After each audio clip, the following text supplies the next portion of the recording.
What is up, everyone? Welcome back to another video. So today we're going to have a look at another wildcard template. So Game Week 9 is around the corner and we're going to have a look at sort of the players that I would be buying and owning on my Game Week 9 wildcard if I was playing one.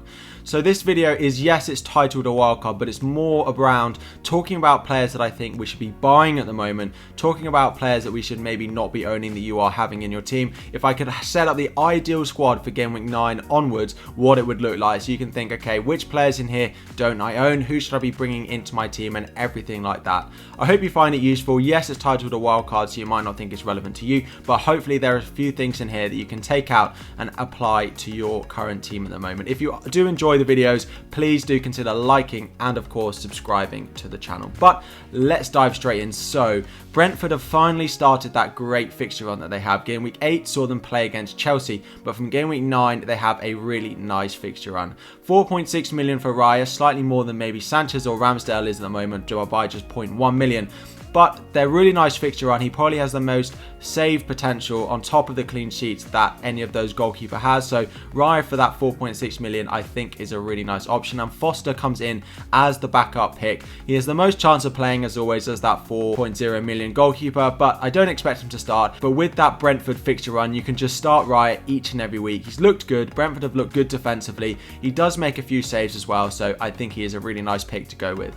Now, into the defence, the first one we have is Ben White. So that's partly why I don't have Ramsdale in goal. Now, Sanchez is the other one, but he plays Liverpool and Manchester City in the next 2 game weeks. So if I was wildcarding, I definitely wouldn't be wanting to have him in goal. So I've gone with Raya, but we've got White in defence. So we still have that Arsenal goalkeeper cover as well. So 4.4 million is a really nice option to go with. You could go with Tomiyasu as well. He's slightly less nailed, but he should be playing each and every week now. 4.5 million for him. So each of them in your team both would work. I've gone with White. He's probably slightly better for bonus points, but slightly worse for the attacking threat that maybe Tomiyasu has. Not much to choose between them, but basically that Arsenal defense has been really good. Since Game Week 3, they've hardly conceded any chances or any goals as well. So I do think having one of them in your team at the moment is a really nice option. They continue to have a nice run of fixtures as well. So 4.4 million for Ben White is the first defender in this team. Now, next up, we've gone with Azpilicueta. So it's slightly unclear at the moment at time recording what's going to happen with Rudiger, whether he's going to be back. So we have gone with Azpilicueta in this team at the moment. So he is slightly more expensive than some of those other Chelsea defenders, but he combines both being very nailed and having that attacking threat, as we saw with 2 assists in Game Week 7. So even if the clean sheet isn't there, he has that attacking threat to go on top of it as well. So 5.8 million. Chelsea continue to have a really nice run of fixtures. Norwich at home in Game Week 9, definitely worth owning one of their defenders, and Azpilicueta is the one that I have gone with.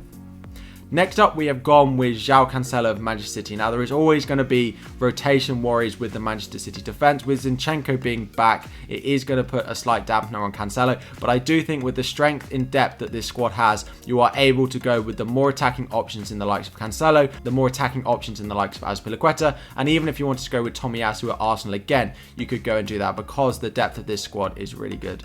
Manchester City have looked by far the best defence this league, conceded the fewest amount of chances so far this season as well. So 6.2, Cancelo combines really good clean sheet potential, also having good attacking threat as well. So he is of course in this. You've got to have at least one Manchester City defender.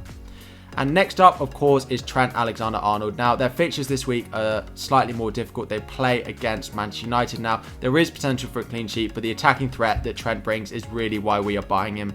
7.5 million is a lot, but we know what he can do. Clean sheets, and then the attacking threat, goals from set pieces, assists from corners. He's just a great defender to own. If he's fit, I really think you have to be owning him. I know there's been a bit of debate over the past couple of weeks about whether you want Trent in your team, but for me, you have to be owning him. 7.5 million, and he is the 4th defender in there. So far, we've got 4 big defences in our team. White from Arsenal, Azpilicueta, Chelsea, Manchester City, and Liverpool in there. So hopefully, lots of clean sheet points to come into your team from those 4. And next up, and finally in the defence, we have Livramento, the best cheap option. Southampton are entering a really nice run of fixtures, both from an attacking point of view, but from a defensive point of view as well. Livramento has clean sheet potential playing at right back or even right wing back, but when he does get more advanced, as we saw against Chelsea in Game Week 7, he can get those assists as well. So 4.2 million, he will probably sit on your bench this week and most weeks as well, given the rest of your defence. But what a player to have in your squad to help really strengthen that squad depth. 4.2 million as as well, so you're not really stretching too far to get him. He's pretty much essential if you're on wildcard as that 5th defender option.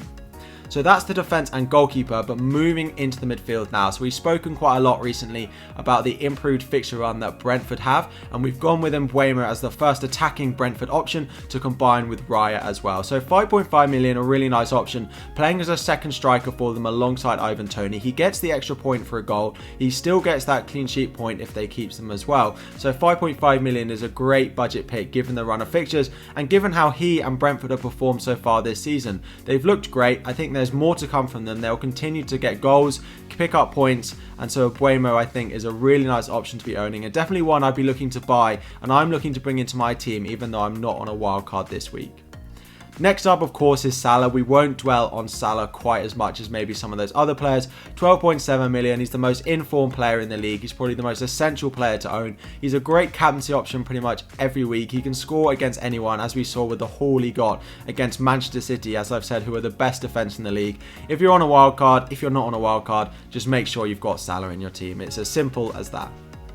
Rafinha is next up, so hopefully he's completed his quarantine after game week 8 and he is back playing and fully starting, ready to go for Leeds in Game Week 9. 6.6 million, but he's the main talisman at Leeds, especially with Bamford out. Everything goes through him. They have a really nice run of fixtures again, continuing on from Game Week 8 into Game Week 9, and for the next sort of run of 5 matches, Leeds have an incredible run, and I think Rafinha at 6.6 million is still very underpriced. I would be owning him, and when Bamford comes back, the combination between the two will be great. Buy into that Leeds attack. They score a lot of goals when everyone's fit, and Rafinha is definitely the one that I'll be wanting. He's on set pieces, we know that, but he is such a threat from open play as well. So Rafinha is the 3rd midfielder here. And the 4th midfielder we've got is Damari Gray of Everton. So Everton have a nice few fixtures from sort of Game Week 9 to Game Week 12. Gray at 5.8 million is the one that I've gone with. You could go Decore, you could go Townsend, but Gray is the one that I will be picking out of that sort of budget midfielder option.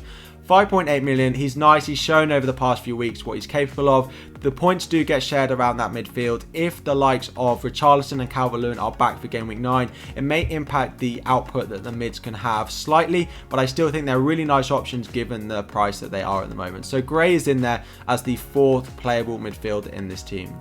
However, we do add another midfielder in here in Phil Foden. Now, of course, with Manchester City midfielders, you do have a large rotation threat and a bit of a risk that they do get benched and come on for one-pointers. However, I think with Foden, the way he's performed in recent weeks when he's given starts, the points that he's capable of getting, I think it's worth owning him. And especially given the strength and depth that I've spoken about with this squad, it allows you to have that player on the bench if Foden does play 0 minutes. And even if he comes on as a substitute against the fixtures that they have in the upcoming weeks, he's capable of getting returns against each and every one of them. So 7.9 million is slightly more than the likes of Mbeumo, Rafinha, Gray, Saka as well, but 7.9 million for Foden is really an option that I'm still thinking is a good pick to have in your team. We know what he can do. He's so good when he is given those starts. So Foden is the 5th midfielder. Moving on to the most exciting part of the team now, the forward line. So the first one we have is Antonio of West Ham. So I've spoken about them having a difficult fixture run, West Ham now, but I do still think it's worth owning Antonio. You could also go for the likes of Jimenez in your team here. I wouldn't hate that. I think Wolves and Jimenez are still good assets to own. They have a nicer run of fixtures than West Ham, but a lot of us have money tied up in Antonio at the moment. So just keeping him for the next couple is probably what I would do. Antonio is that main goal threat for West Ham, so even at that price, he's still a keep for me. Next up, we have Lukaku in at 11.7 million. So the standout captaincy option in Game Week 9 as he plays Norwich at home. He is in there. He is a placeholder. You can go to Ronaldo, to Harry Kane when there are maybe nicer fixtures for Tottenham or Manchester United. But at the moment, it is Chelsea that have that good run of fixtures. So Lukaku is in there as the second forward. He is maybe not getting as many returns as maybe people expected from Chelsea and from Lukaku, but I still think he's a good option. He's a good captaincy option this week. He will have the armband if this is your team, and I do still want him in my squad, and he will be my captain for Game Week 9.